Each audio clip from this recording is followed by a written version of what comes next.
practice test warning message from the National Weather Service as part of Fall Severe Weather Preparedness Day for the state of Georgia. Repeating, this is only a test. This practice test is in effect until 9:45 a.m.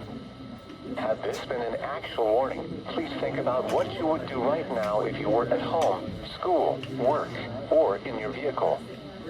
Be aware of tornado safety rules to protect yourself and your family.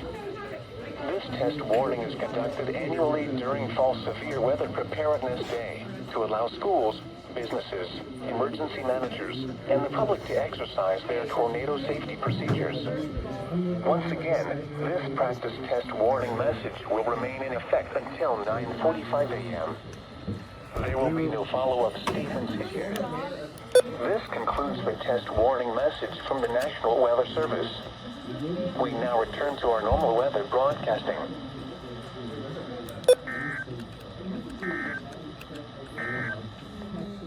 Here is the hazardous